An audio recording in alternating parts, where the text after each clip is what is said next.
Campo Vivo. Oferecimento Agrobio. Tudo em implementos agrícolas, tratores, locações e pneus. Agrobio. Muito bom dia! Um bom dia para você, cheio de energia. Mais um domingo de Campo Vivo na sua companhia, o que é bom demais. E eu já vou te contando o que temos hoje no programa. O talk show Campo Vivo Expoingá ainda rende visualizações nas redes sociais. Eu conversei com vários especialistas do agronegócio na Feira de Maringá. Embrapa Soja reúne lideranças do mundo agro para celebrar os 50 anos do Centro de Estudos.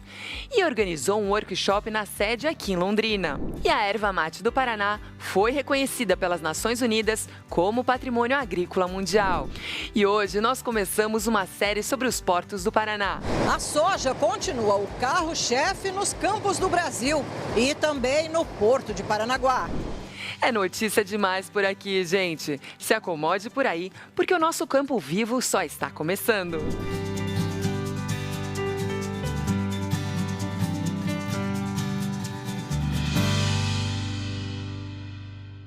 Os talk shows são muito interessantes, porque reúnem em um mesmo espaço e momento especialistas para debater importantes temas. Nosso talk show Campo Vivo Expoingá provou que o formato rende análises importantes para o público. Um dos convidados foi o advogado especialista em agronegócio, Dr. Lutero Pereira. Vamos acompanhar agora um pouquinho da contribuição dele para o evento. O escritório está em Maringá há muitos anos, mas a gente atua fora de Maringá, fora do estado do Paraná, inclusive, em vários estados, sempre defendendo o produtor rural ou cuidando das muitas relações jurídicas que ele trava, né? Sistema financeiro, cooperativas, seguradoras, entre eles mesmo em contrato de arrendamento e assim por diante. Londrina e Maringá são um só coração, a despeito de serem dois seres, né? Duas cidades distintas. Em termos de agronegócio, se nós não nos unirmos, nós não venceremos. Então, essa aproximação Londrina e Maringá, Maringá-Londrina, é uma aproximação que cada dia tem que ser mais intensa e não pode retroceder para o bem de todos nós. O programa da Lulha ali está ocupando um espaço muito importante, que é chegar ao produtor rural tempestivamente e com bom conteúdo, o que ela faz realmente com nota 10.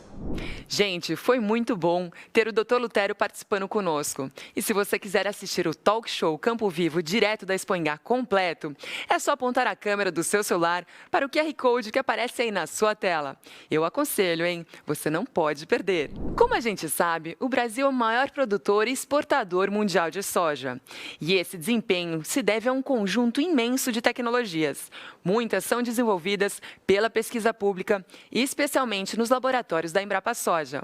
Um workshop na sede do Centro de Pesquisa celebrou meio século de sucesso no setor.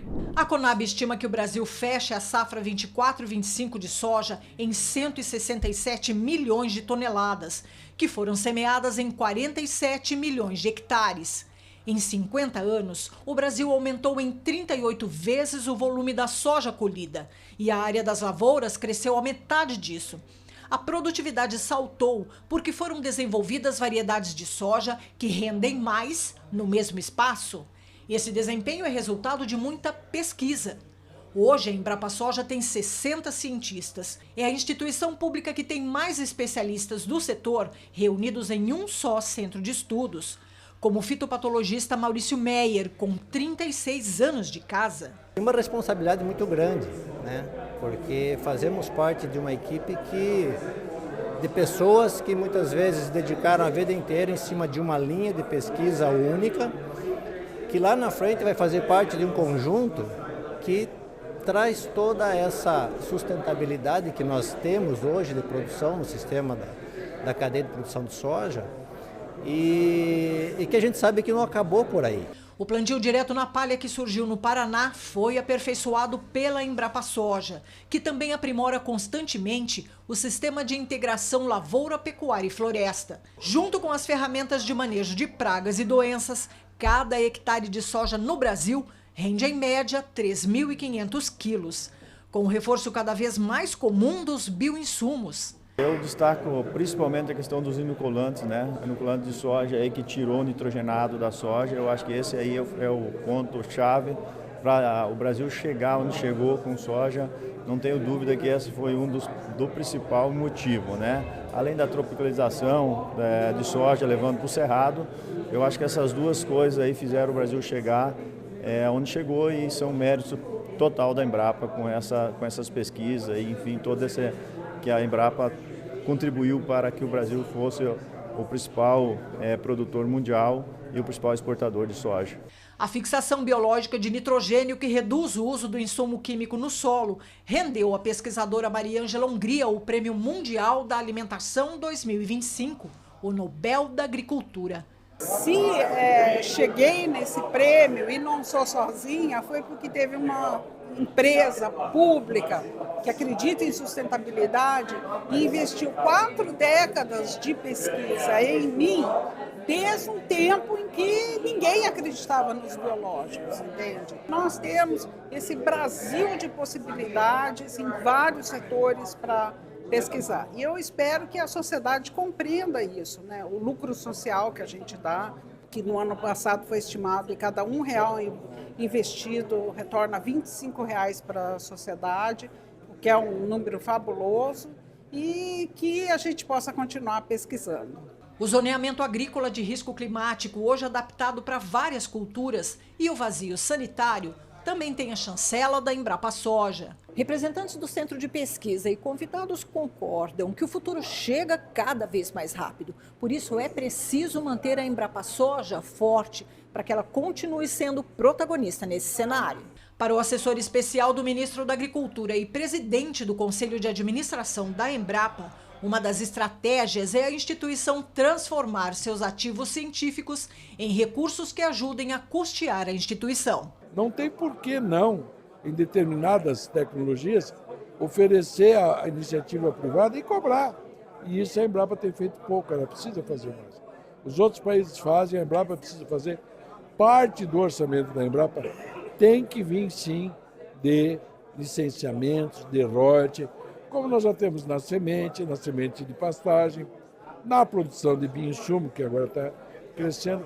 Nós temos um flanco muito interessante, que é a questão de carbono. A Embrapa está muito bem posicionada, porque o governo federal, agora para o próximo ano, vão ser 230 milhões, fora os aportes de empresas públicas de pesquisa, que são a fundo perdido, e fora também os aportes de emenda de deputados. Isso está em andamento, nós estamos fazendo essa modernização e logo a Embrapa também vai contar os seus próprios recursos que vêm das suas tecnologias. Para a Confederação da Agricultura e Pecuária do Brasil, é fundamental que a Embrapa se mantenha como uma instituição pública. Nós estamos aprendendo ainda a desenvolver a agricultura no clima tropical do nosso centro-oeste, os sistemas integrados de produção também, né?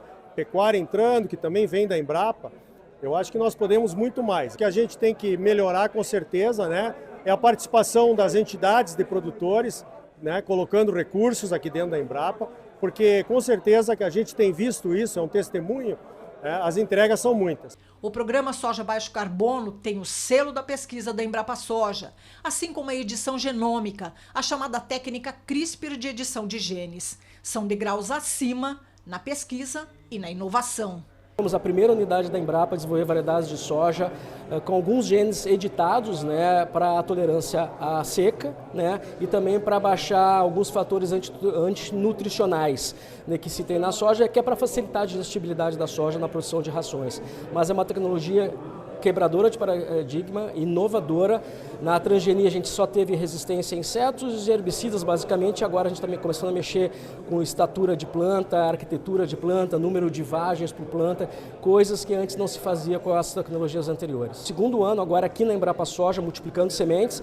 Nas próximas 2 safras, como é considerado uma variedade convencional, e né, foi uma pequena alteração que já existia num outro material de soja, a gente colocou, e a gente vai estar testando em vários locais no Brasil agora nos próximos 2, 3 anos. Como a gente fez a edição numa variedade já altamente produtiva, se confirmar os resultados que a gente obteve aqui, a variedade está pronta para ir para o mercado. É Embrapa, pessoal. é a pesquisa no comando dos avanços que tanto beneficiam o nosso agro. Vamos valorizar muito, hein? O mês de maio registrou chuvas abaixo da média histórica no Paraná. Por essa razão, o governador Ratinho Júnior decretou emergência hídrica no estado. Veja como essa decisão pode ajudar os municípios em situação crítica por falta de água. Desde dezembro do ano passado, a falta de chuvas tem castigado diversas regiões do Paraná, especialmente o centro, sudoeste e oeste. A seca já compromete o abastecimento em algumas cidades e traz prejuízos ao campo. Com o decreto, o governo pretende agilizar ações emergenciais e garantir suporte a quem mais precisa. Com a situação de emergência, o Estado pode contratar serviços e obras com mais rapidez, sem a necessidade de licitação, desde que sejam concluídos em até 180 dias. A Defesa Civil vai coordenar os trabalhos. Nós temos como motivação a grande estiagem e falta de chuvas que nós temos no nosso estado já recorrente há alguns anos.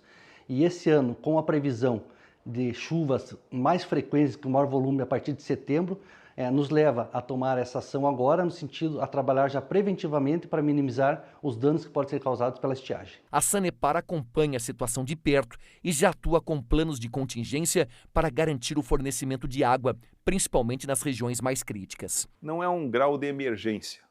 Nós ainda conseguimos fazer uma distribuição dentro da normalidade, mas esse alerta faz com que nós tenhamos preocupações adicionais.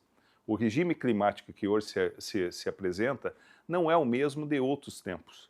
Nós enfrentamos essas ondas de calor, essa oscilação entre chuva e seca, e nós temos que ter essa preocupação. Então, o decreto é uma forma de alertar a população, de tê-los junto no enfrentamento desses problemas.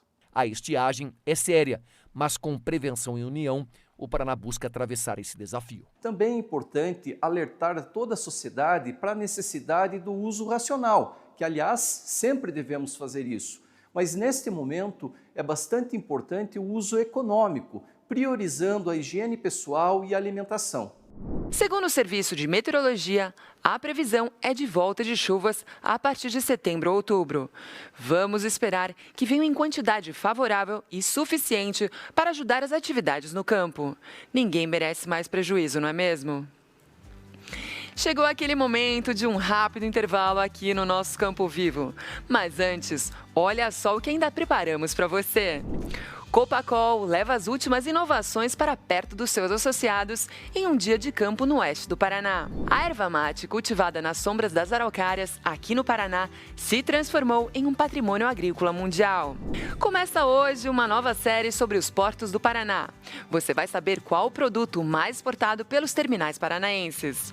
Viu só? Nem pense em perder o resto do programa. Fique por aí que a gente volta já já.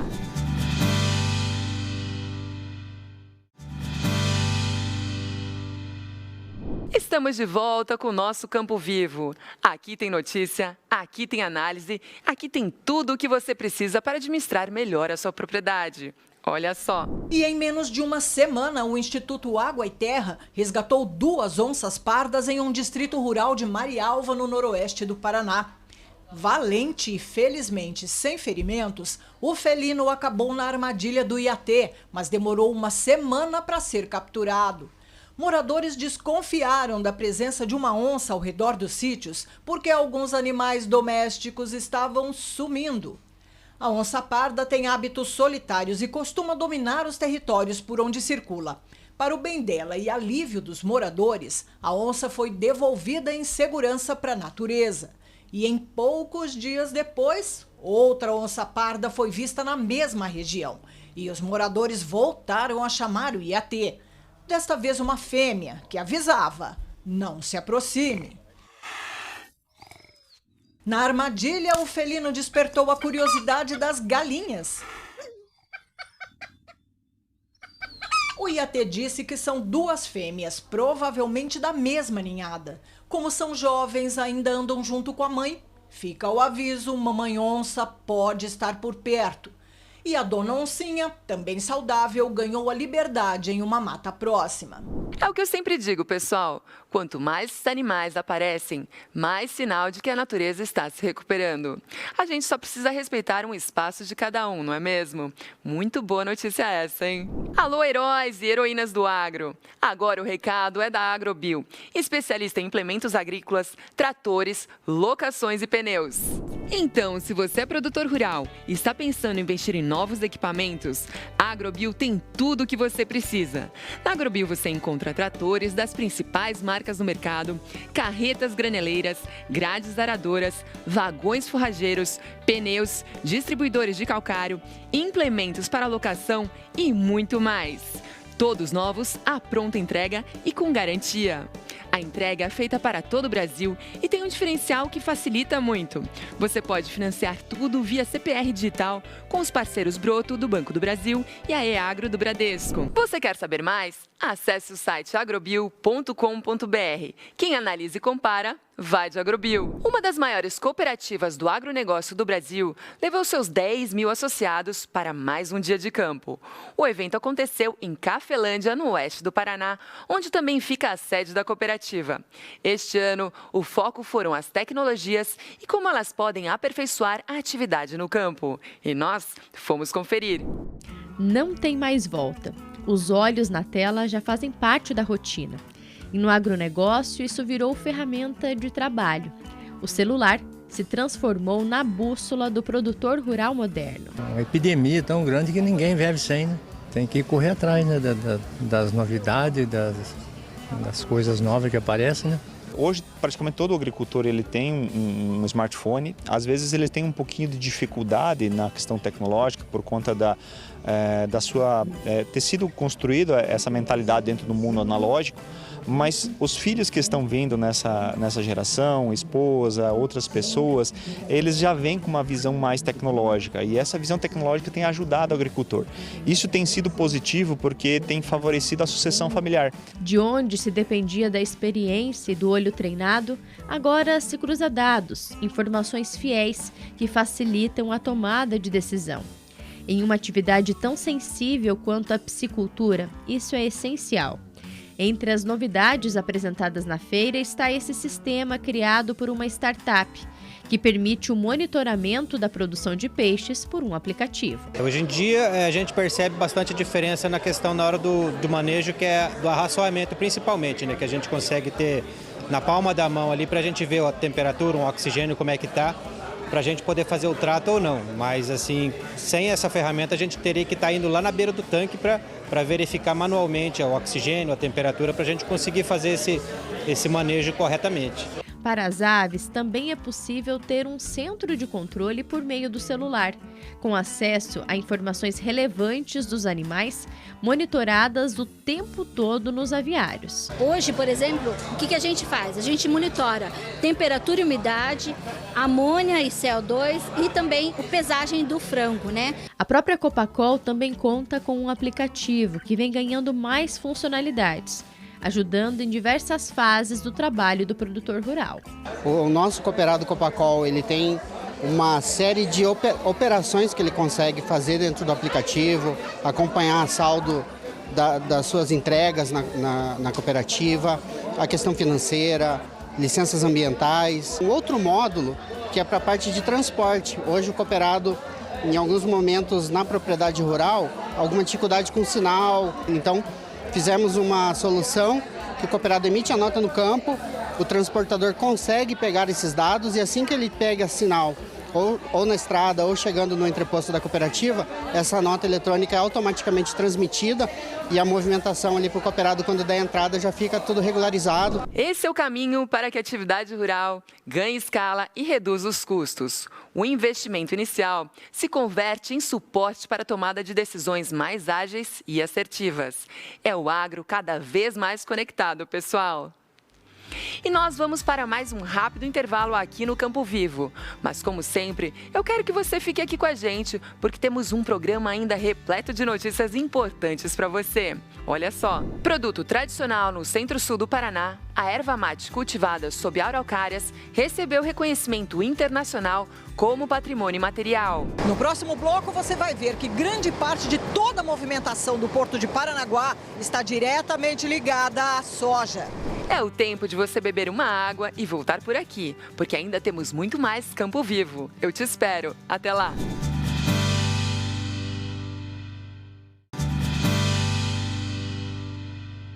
Voltamos com Campo Vivo deste domingo. Eu te falei que ia ser rápido, né? Então, fique por aqui, porque ainda temos muita coisa para te mostrar.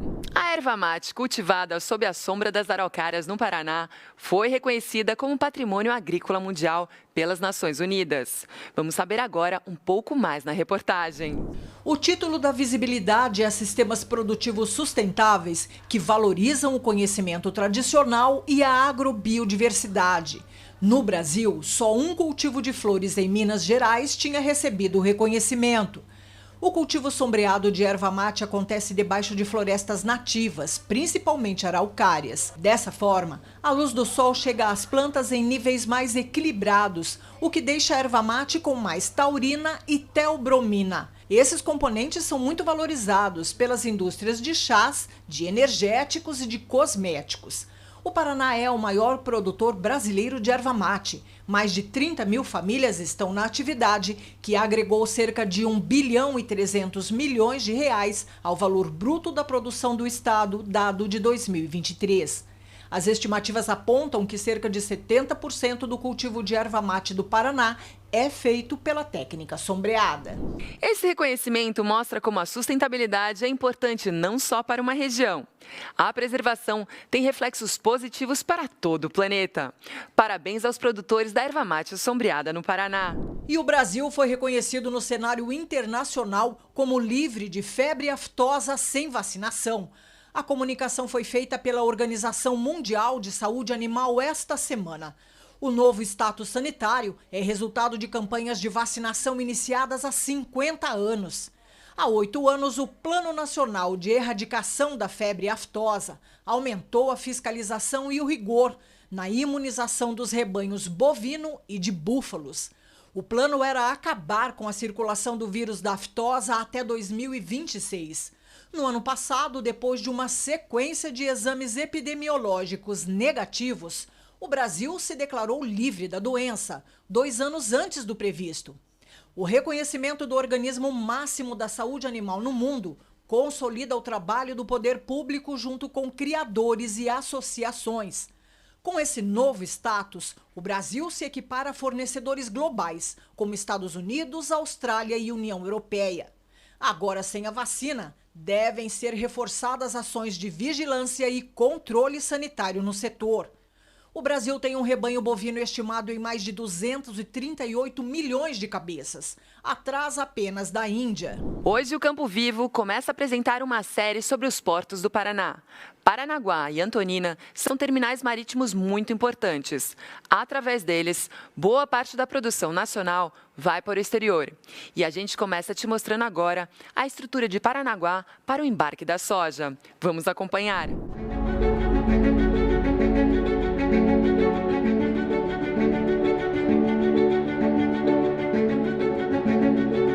A Baía de Paranaguá é um trecho importante do litoral do Paraná. Por esse canal de águas nem sempre mansas assim, entram e saem todos os dias riquezas que o Brasil produz para o mundo. Quanto ao escoamento, os 2 terminais portuários paranaenses são as principais vias do nosso estado e também de Mato Grosso do Sul e Goiás. Uma estrutura que precisa ser otimizada com frequência. Desde 2019, quase 90% do corpo de colaboradores recebeu algum tipo de treinamento, seja nacional ou até mesmo mestrados internacionais. Nós temos também realizado um volume de investimentos, licitações diárias e que tem trazido ao mercado a confiança em poder trazer seu produto para cá, seja por exportação ou exportação, Paranaguá ou Antonina, tendo a certeza que a qualidade e a pontualidade dos serviços serão de excelência e assim o Portos do Paraná continua avançando, trazendo mais carga e não à toa fechamos o ano de 2024 com quase 67 milhões de toneladas movimentadas. Entre os vários produtos movimentados em Paranaguá é a soja que domina e dita o ritmo de tudo o que acontece por aqui. O Porto de Paranaguá reflete o desempenho da soja nas lavouras. Em 2024, 13 milhões de toneladas da oleaginosa só em grão deixaram o terminal portuário. Esse volume é 1 milhão de toneladas menor do que 2023 e para isso há pelo menos duas razões principais. A primeira é a quebra da safra por conta do clima e a outra é o preço baixo da commodity que esfriou um pouco o mercado. Mas independente do volume, a soja recebe um tratamento quase que exclusivo. Esses gigantes metálicos que avançam sobre as embarcações no Porto de Paranaguá são os shiploaders, literalmente carregadores de navios. A soja só abre espaço para o farelo, seu derivado, e para o milho. E esses equipamentos fazem parte do corredor de exportação do terminal portuário. O corredor é um sistema que começa com os caminhões e trens que chegam carregados com os cereais. A qualidade é avaliada e a carga vai para os silos ou armazéns públicos ou privados dentro do porto. Quando é hora do embarque, a soja já sai da armazenagem dentro dessas esteiras suspensas e percorre o caminho até o navio de forma totalmente aérea. Vai mais rápido por cima de toda a movimentação e segue a granel, sem ensacamento. Assim fica mais fácil quando chega aos shiploaders, que descarregam nas embarcações imensas o resultado de toda a dedicação do agricultor. E a oleaginosa não perde o protagonismo no porto. De janeiro a março deste ano, foram exportadas mais de 4 milhões de toneladas de soja em grãos, volume 13% superior em relação ao mesmo período do ano passado. E no primeiro trimestre também foram embarcadas quase 800 mil toneladas de farelo de soja. Para buscar a superação de marcas e manter a competitividade, o Porto aprofundou os berços de atracação. O Porto ele desbravou junto ao estado do Paraná uma obra que a nossa comunidade esperava há 2 décadas. E foi a derrocagem da Pedra da Palangana, ou seja, parte dessa pedra. A derrocagem nada mais é que o desmonte das rochas que impedem a gente ganhar profundidade, nos dão uma condição de insegurança natural. A hora que a gente tem uma pedra no meio do nosso canal, há um propenso risco a um acidente. Pode acontecer. O porto saiu do seu calado de 12,5 metros para um calado de 13,5 metros, 1 metro. E o que 1 metro representa? Representa 7 mil toneladas a mais no navio. E esse metro já traz esses resultados. Então o navio ele consegue chegar mais carregado.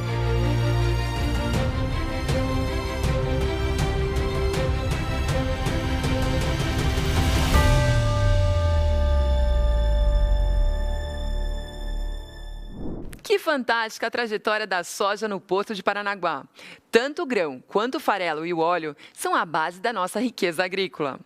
E no próximo domingo, a gente vai te mostrar outra commodity que tem o Paraná como o maior produtor e exportador. Você não pode perder, hein? E o Campo Vivo de hoje, gente, chegou ao fim.